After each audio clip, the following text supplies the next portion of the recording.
Beliau itu kan kiai tasawuf, kiai tarekat. Tapi penampilan beliau kan seperti biasa, tidak pakai surban, tidak pakai jubah. Itu kenapa? Kita semua udah tahu siapa beliau. Gede Pasek. Dan tiap hari masuk di media. kenal lama. Siap. Tapi kok senior sekarang di media. pakai kaos ada tulisan apa itu?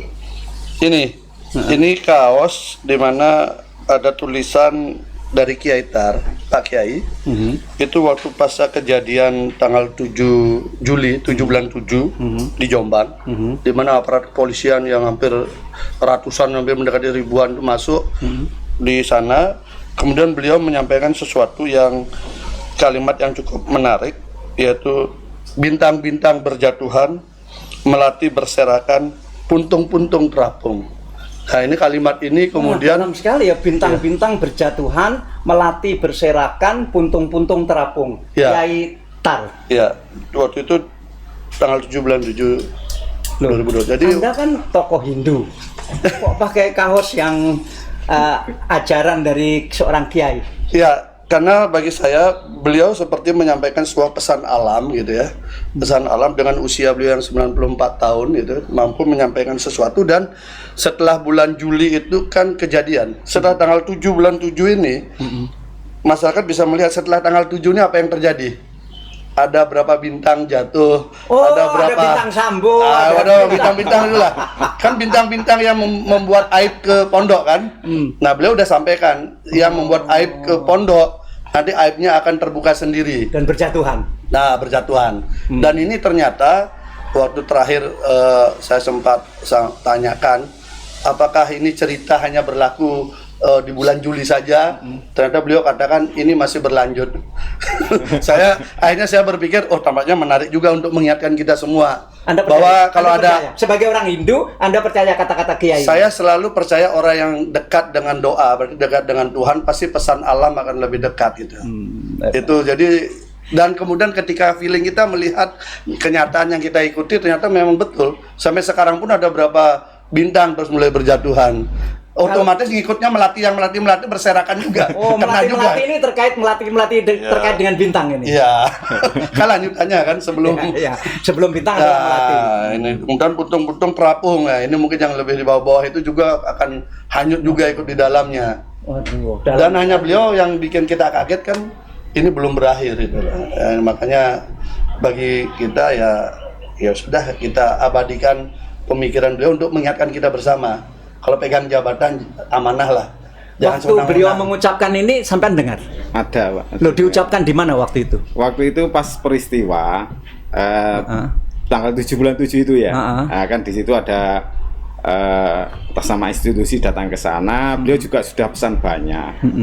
Karena kalau terkait permasalahan putranya, beliau sudah menyampaikan bahwa ini fitnah, sehingga sebaiknya silahkan kembali ke tempat masing-masing demi kebaikan Indonesia Raya, demi kebaikan kita semua.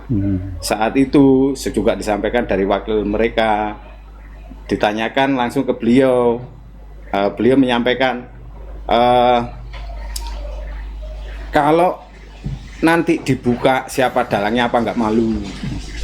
Sampai beliau bilang begitu. Tapi dari yang datang itu malah menantang, buka aja sekarang Pak Yai, buka aja. Nanti malu, buka sekarang Pak Yai. Diem terus ya mengucapkan kata-kata ini. Mengucapkan kata-kata itu.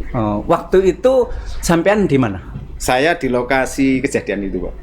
Tapi kita tidak perlu cerita banyak tentang yang terjadi di situ. Nanti ada sesuatu yang terus. Sampean sebagai apa di pesantren itu? Kebetulan saya sekretarisnya di bidang organisasi yang ngurusi soal sosial. Kegiatan santunan macam bangun Malaya Uni itu ya. Sekretaris Kiai Tar yang mengurusi bidang sosial. Nama siapa tadi? Khairul Mudakir, Pak. Khairul Mudakir. Ya. Nah, yang disebut peristiwa tanggal 7 bulan 7 itu adalah peristiwa di pondok pesantren Sidikiyah di Ploso, di Jombang, sebelah utaranya Jombang. Saya sering lewat depan pesantren itu, sering pengen mampir tapi selalu nggak sempat. Dan sampai hari ini belum sempat mampir di sana, tapi saya dengar bahwa santrinya banyak sekali dan putranya Kiai itu lagi dipersoalkan karena dianggap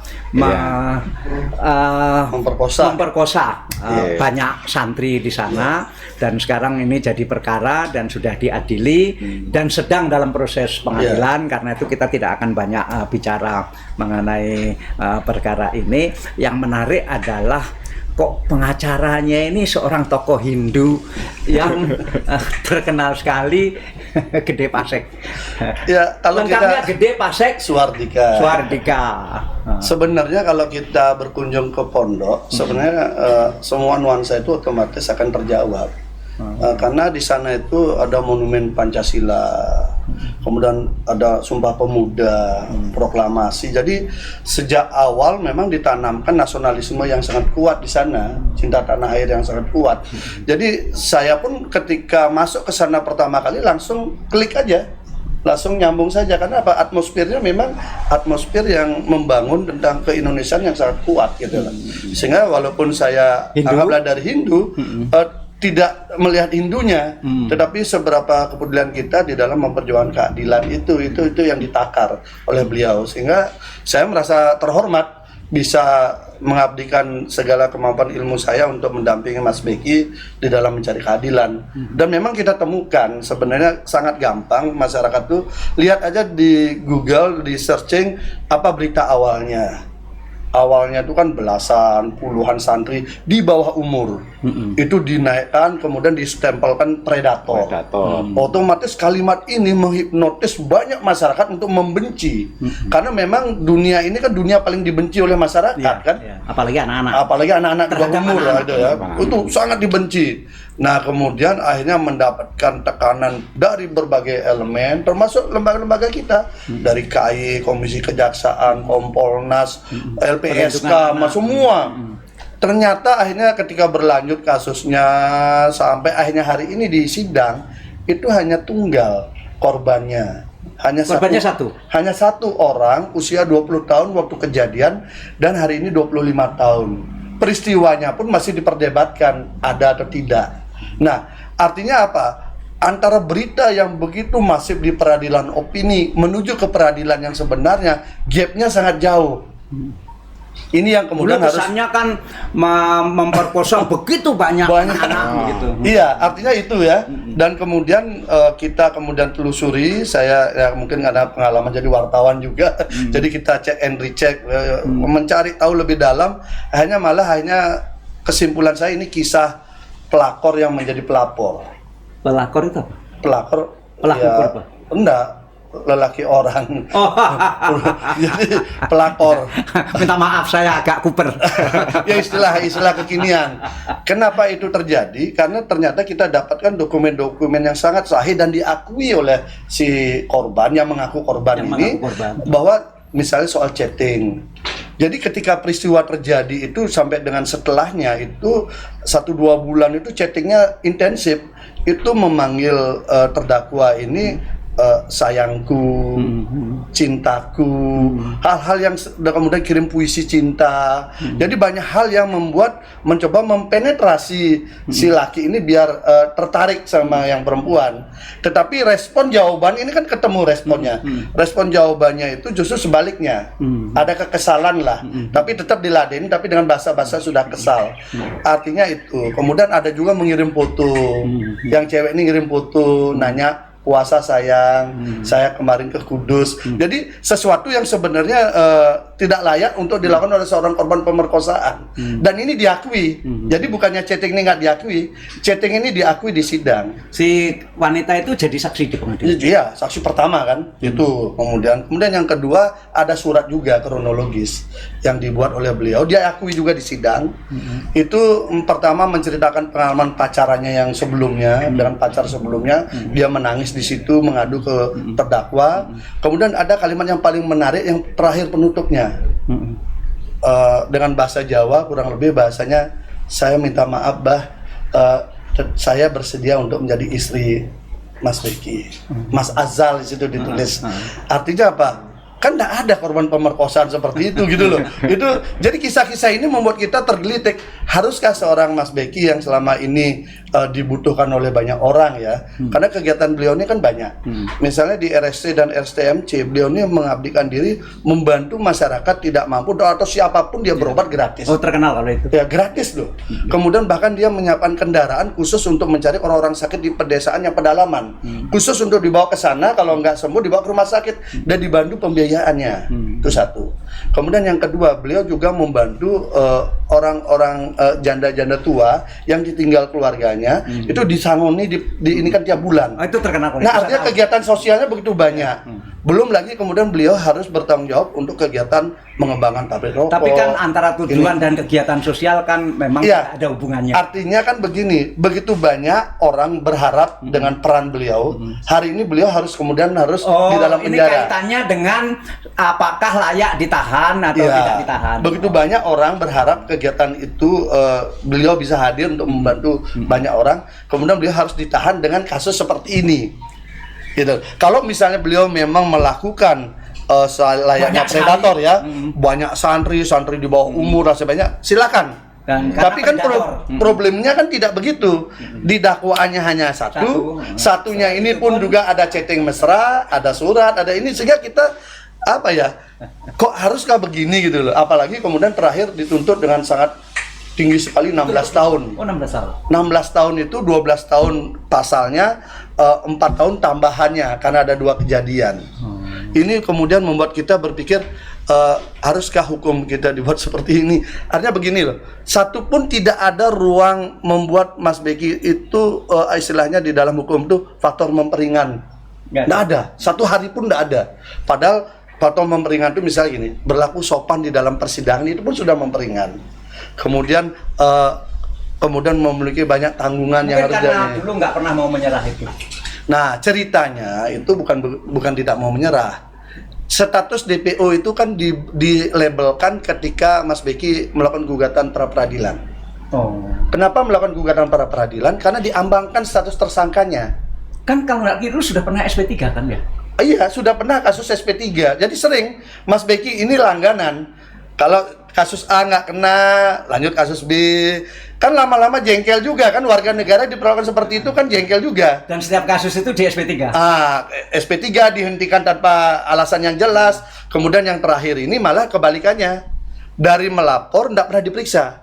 Biasanya kan begini, kalau di dalam kepolisian itu ada Dumas, pengaduan masyarakat, diklarifikasi, kalau memenuhi syarat dinaikkan jadi LP, kemudian penyelidikan dimulai, penyelidikan pun diperiksa dulu sebagai saksi. Ini nggak ada, semua tidak ada, langsung tersangka.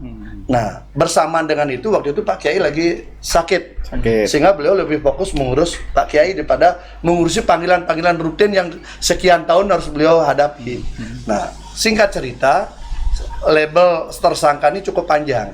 Nah, waktu itu saya belum nangani ya. Saya nangani waktu itu sudah di sidang, tapi saya mempelajari. Karena saking lamanya label ini kan jadi nggak enak. Akhirnya dia gugatlah pra peradilan dengan harapan label tersangkanya dicabut. Nah, justru yang kebalikannya, beliau dilabelkan ya, pra peradilan. Udah ada. Malah dilabelkan DPO. Kalau orang DPO ini kan orangnya menghilang. Tapi beliau ini kan ada di Jombang. Dan punya aktivitas biasa. Bagaimana orang aktivitas biasa dilabelkan DPO? Ternyata ini adalah satu rangkaian cerita untuk sebelum pondok itu diserbu. Kesannya jadi begitu. Akhirnya keluarlah cerita ini dari Pak Kiai kan. Jadi kalau pengacara bilang begitu, pondok itu diserbu. Kalau polisi yang bilang penangkapan begitu. Kalau penangkapan terbukti tidak ditangkap kok. Enggak. Mas Beki tidak ditangkap. Ini harus clear ya. Mas Beki tidak berhasil ditangkap oleh polisi. Polisi yang hadir tidak berhasil menangkap polisi.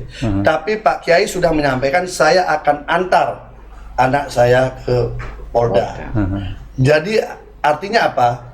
Malam itu Pak Kiai yang menghantarkan Mas Beki didampingi oleh polisi, tapi bukan Kapolres Jombang. Polisi yang dipercaya untuk menghantarkan itu ke Surabaya.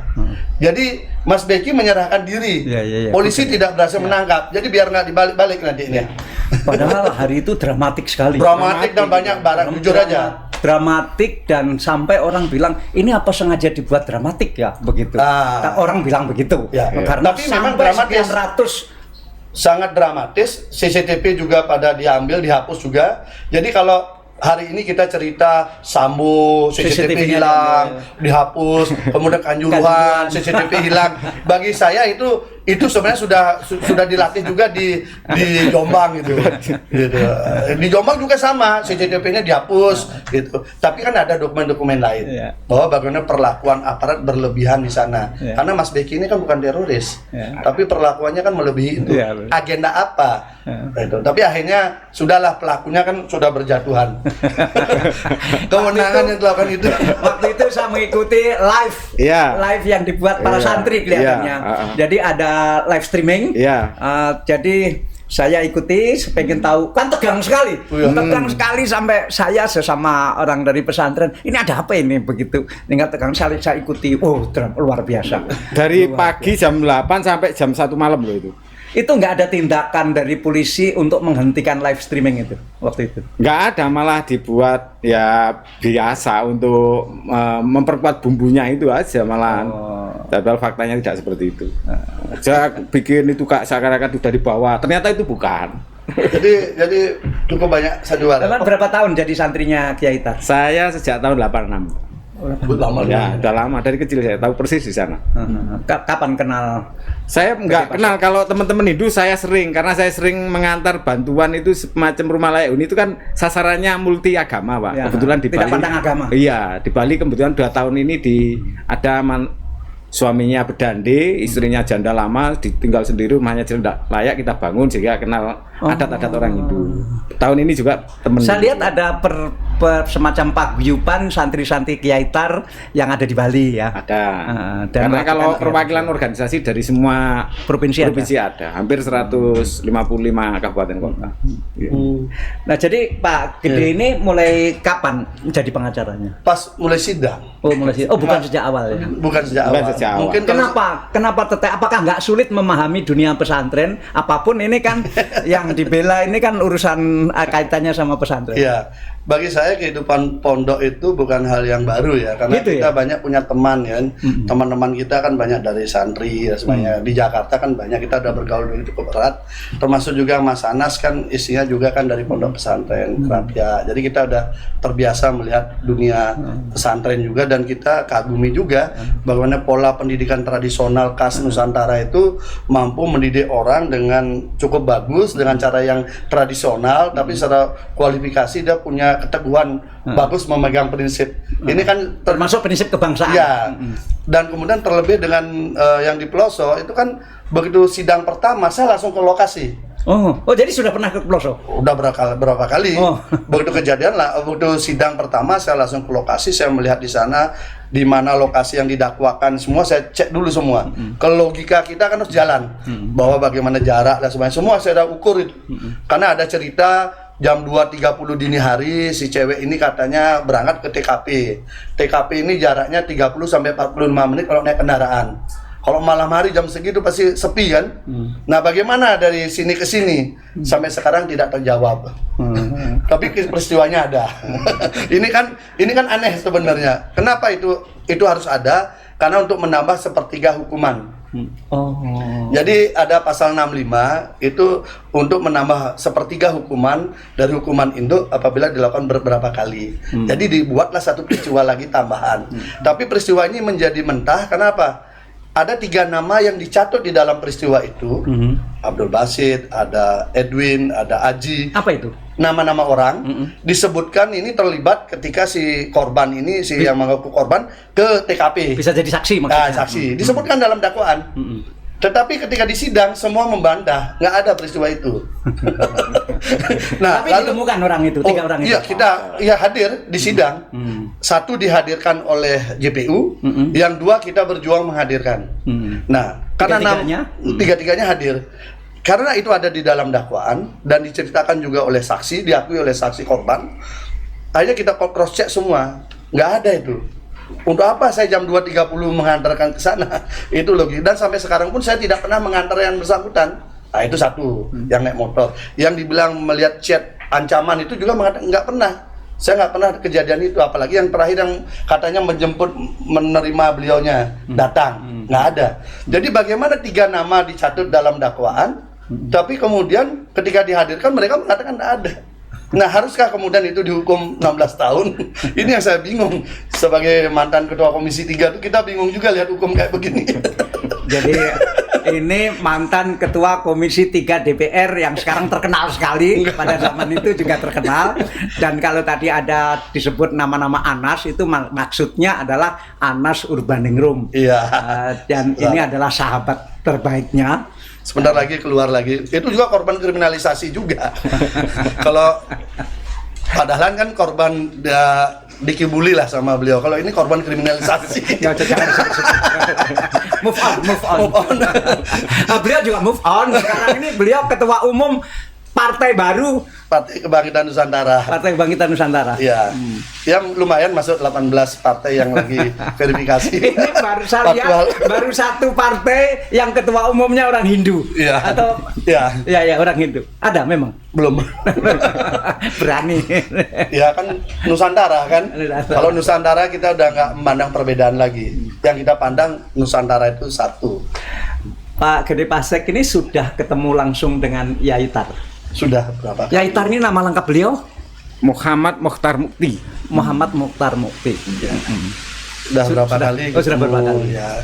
Seberapa beliau merasa bahwa aduh ini anak saya yang saya cita-citakan jadi kiai utama di situ sekarang dijadikan tersangka dan ditahan. Seberapa beliau masgul terhadap itu? Kan begini, Mas Beki ini kan figur yang cukup disenangi oleh banyak masyarakat. Jadi dibutuhkan dan banyak juga disenangi oleh banyak pihak karena beliau suka musik, beliau suka mobil-mobil bagus, betul, suka otomotif, kemudian dia suka membantu kesehatan, pengobatan gratis, kegiatan sosial bedah rumah, kemudian juga membantu janda-janda yang ditinggal keluarganya, itu rutin dikasih bantuan, dan juga dia seorang bapak yang baik dari 4 anak.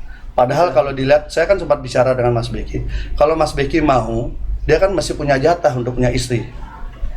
Tidak mesti harus memperkosa orang yang dengan profil seperti itu gitu loh. Tapi beliau kan tidak lakukan. Cantik beliau, ya? Cantik. Ya di FB ada itu. Ini mungkin ini mungkin satu-satunya korban orang yang mengaku korban diperkosa tapi eksis di medsos. Dia bikin di FB, dia bikin dengan ini menyampaikan sesuatu. Sampai hari ini. Sampai hari ini. Hari ini malah ke karaoke lagi. Ada videonya beredar lagi karaoke. Saya bingung melihat. Sementara hasil lab psikologi katanya itu depresi, kemudian tidak berani keluar rumah, traumatik dan sebagainya. Sementara yang kita hadirkan, kita punya videonya, kita punya fotonya, mereka punya berbagai aktivitas yang happy-happy. Nah, makanya saya melihat sangat disayangkan memang ya kenapa ya JPU terlalu call tinggi ya melihat ini ya. Tidak melihat fakta sidang gitu. Ya, tuntutannya oke lah, kewajiban beliau menuntut, tapi kan tidak mesti harus seperti itu gitu loh. Yai Tar ini, Kiai Mokhtar ini kan sudah lanjut ya? Iya. Usia 94. Sekarang 95 ya? Kemarin tanggal 14 95. Oh. Masih sehat? Alhamdulillah sehat. Bisa berjalan? Ya, berjalan. Kemarin itu hanya ada kendala itu dari sisi sakit jatuh. Ini dari belakang ini ada geser tulang itu persis dengan turunnya tersangka Mas Beki. Oh. Jadi beliau jatuh, besoknya itu Mas Beki jadi tersangka. Ya seakan-akan kalau kami yang memahami itu direncanakan semua. Pak, Anda kan jadi santrinya sejak 86. Beliau itu kan kiai tasawuf, kiai tarekat. Tapi penampilan beliau kan seperti biasa, tidak pakai surban, tidak pakai jubah. Itu kenapa? Ya karena kebangsaannya. Karena kebangsaan. Karena beliau itu lebih tidak mau kelihatan Timur Tengah, tidak mau kelihatan Arab begitu. Jadi beliau itu lebih ke arah saya orang Indonesia beragama Islam. Bukan orang Islam. Jadi Indonesia dulu, Indonesia baru dulu. Islam kemudian. Sehingga dalam menyikapi terhadap lain agama kami ini saudara satu bangsa gitu saja. Oh itu ya. Iya. Saya lihat pakai hem biasa. Iya. Kan itu pakaian nasional kan. Pakai kopiah. Kopiah gitu saja. Bukan. Iya. Bukan ugel. Nah, intuisinya yang tinggi, yang membuat banyak orang tertarik kan, intuisi beliau cukup tajam sehingga bisa memandu gerak kehidupan seseorang.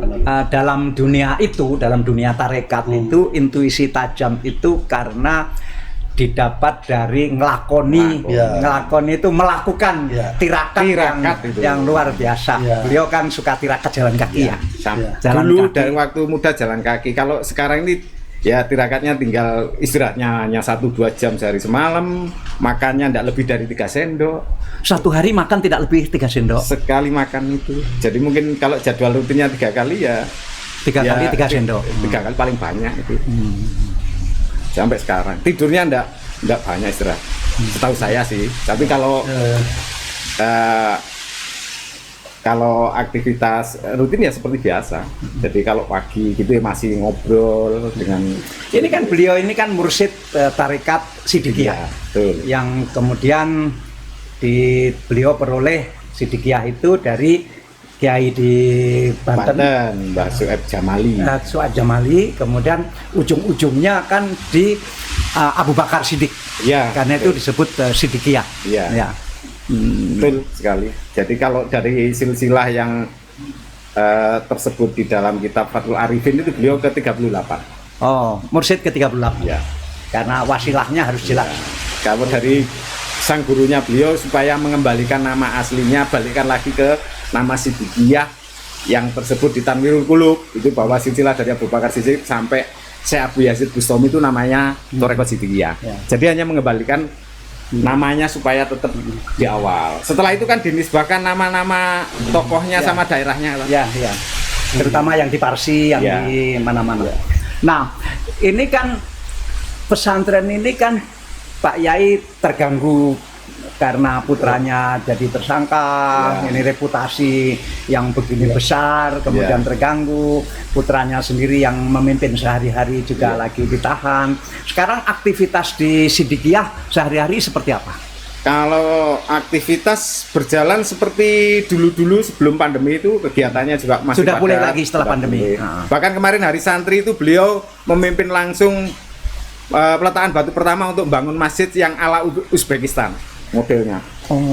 Oh, masih terus berkembang ya? Berkembang. Ya kemarin jam 10 tepat itu beliau berdoa untuk peletakan batu pertama masjid Uzbekistan. Jadi bukan ala Mekah, bukan ala Timur Tengah, tapi ala Uzbekistan. Jadi kalau secara manusiawi dengan proses hukumnya Mas Begi ya terganggu secara manusiawi. Tapi beliau kan padahal kan tahu kalau selevel mursyid itu kan bagaimana kondisi rohaninya. Tapi acara kemarin ada santunan nasional juga. Ya, dan acara santunan nasional. Rutin kalau santunan nasional tiap tanggal 17 Maulud. Nah, sekarang kan ini sudah dituntut, sudah tahap tuntutan. Dan tuntutannya cukup tinggi. Yang Anda bilang kol tinggi tadi. Mas Bekinya bagaimana mendengar tuntutan 16 tahun itu? Ya, saya melihat sebenarnya yang emosi itu tim PH malah. Tapi Mas Beki, karena kan kita yang menggali fakta sidang kan, dan kemudian datang tiba-tiba Kak Yati langsung minta kol tinggi tuntutan dengan alasan satupun tidak ada faktor yang meringankan, kan kita jadi bingung juga. Tapi Mas Beki ketika mendengar itu tampaknya dia wajah tenang tapi tatapan yang tajam. Itu tatapan yang tajam tapi berusaha stabil. Malah yang saya lihat kaget tuh malah majelis hakim sama yang saya lihat wajahnya kaget dengan tuntutan tinggi begitu, karena kan tidak tidak make sense dengan fakta yang terungkap di sidang itu loh. Misalnya begini, nama-nama yang disebutkan membantah peristiwanya, kemudian ada dokumen-dokumen terbukti bahwa tidak ada itu, bahkan terakhir yang mendebatkan tanggal 20 atau tanggal 18 kejadian, dua-duanya itu peristiwanya itu Mas Beki ada buktinya dari pihak lain, Mas Beki tidak ada di TKP. Jadi ada Facebook anggota dari OPSID membuat status di FB pada tanggal itu Mas Beki itu memimpin rapat di Hotel Isro di Jombang dan ada fotonya. Jaraknya jauh, gitu. 15 kilo lebih. Bagaimana kemudian ada peristiwa pemerkosaan di sini, sementara orang yang dibilang memperkosa sedang rapat di sini dengan banyak orang. Dan itu kita hadirkan di sidang. Makanya kita bingung kemudian. Tapi ini sudah melakukan pledoi. Pledoinya sudah. Ini nanti habis itu Seberapa tebal? tebalnya lumayan 438 halaman. Karena kita betul-betul breakdown semua untuk memandu hakim. Karena hakim yang di tingkat PN yang bisa menceritakan fakta dengan saksi kan. Kalau sudah dibanding Mahkamah Agung kan dokumen dia. Ya, dokumen. Jadi kami berprinsip dokumennya kami harus selengkap mungkin. Karena kami berharap, anggaplah hakim pengadilan negeri ini seandainya punya keberanian, saya yakin bebas. Kalau keberanian ya. Kalau parameter hukumnya kan sama, ilmu kita sama, pelajaran hukumnya sama, pasalnya sama, kuhapnya sama, cara mengukur sebuah alat bukti juga sama.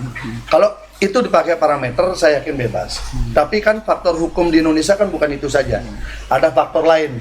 Orang bersalah menjadi tidak bersalah, orang tidak bersalah bisa dihukum. Orang yang harusnya dihukum ringan dihukum berat, orang yang harusnya dihukum berat jadi ringan. Ya kita lihatlah. Kayak jaksa Pinangki misalnya melakukan itu hukumnya ringan gitu kan.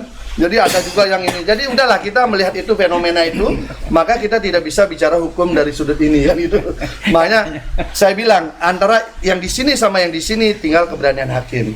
Kalau hakimnya berani saya akan bebas. Tapi saya melihat selama sidang ketua majelisnya cukup bagus. Jadi saya akui ketua majelisnya cukup bagus di mana kami berdua dari pihak PH dan pihak jaksa itu diberikan ruang terbuka semaksimal mungkin untuk menggali.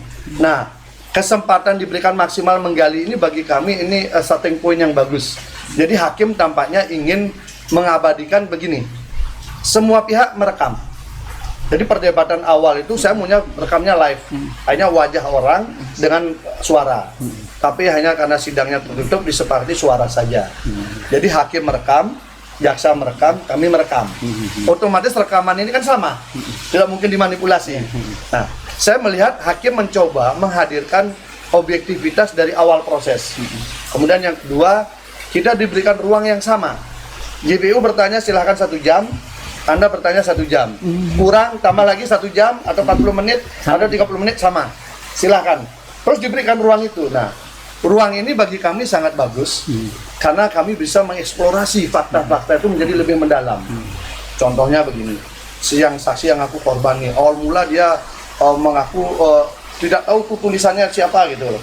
Pelan-pelan kita tanya dengan berbagai cara kita, hanya mengakui itu tulisannya dia, mengakui isinya dia. Chatting dia pertama tidak mengakui, tapi dengan kita diberikan ruang waktu yang cukup luas, kita bertanya dengan cara yang berbeda, akhirnya mengakui chattingnya betul dia yang buat. Nah, jadi fakta ini akhirnya terungkap. Nah, ini kan kita saksikan bersama. Nah, saya melihat di tahapan ini hakim cukup bagus, tinggal finishingnya sekarang. Kenapa saya katakan begitu? Begini, tiap sidang ini kan ratusan polisi ada, Pak. Jadi tiap sidang itu ratusan polisi ada, yang dijaga siapa? Oleh polisi ini, saya pun bingung. Masa nggak ada yang datang? Jadi karena sidang tertutup, saya udah sampaikan juga jangan ada yang datang. Udah nanti kita akan sampaikan hasil-hasil saya saja. Tapi polisi tetap ratusan terus polisi ada. Ya kalau mereka kan punya prinsip jaga-jaga. Ya kan ada intel kan bisa ngukur kan, ada orang ada ini kan kita ngerti lah. Kita di pengalaman di lapangan kan ngerti.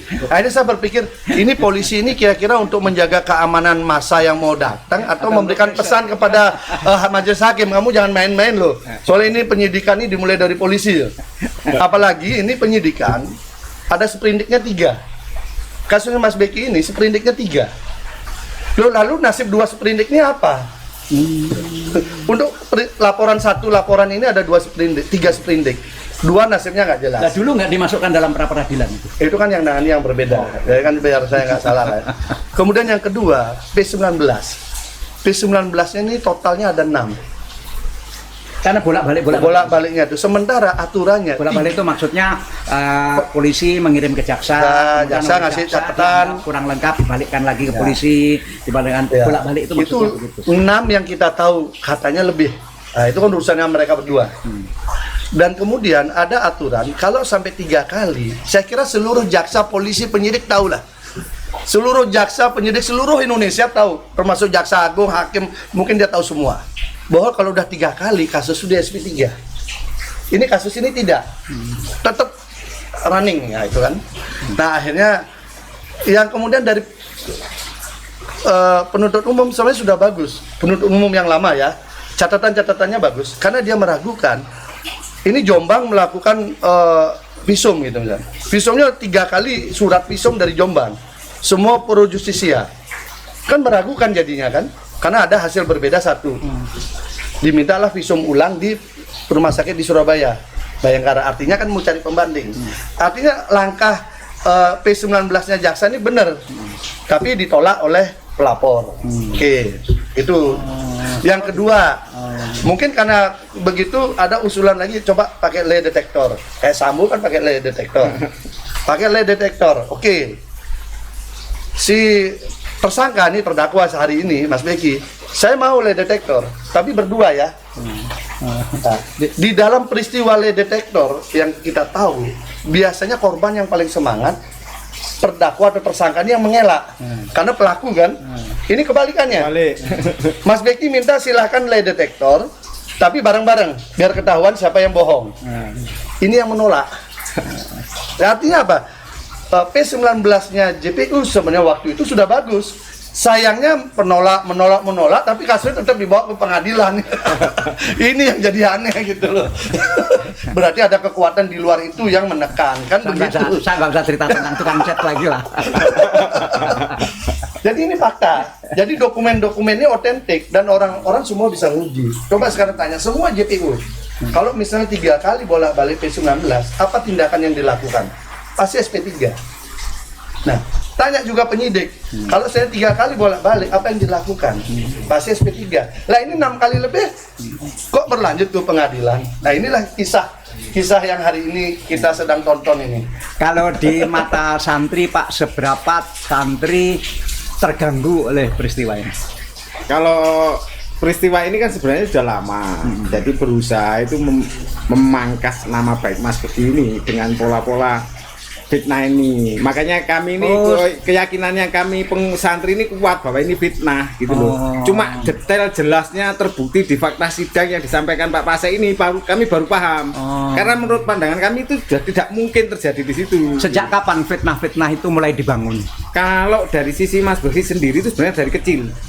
Oh iya? Iya, masih kecil itu pernah dituduh ngintip orang kamar mandi, dilaporkan ke beliau sampai dihukum.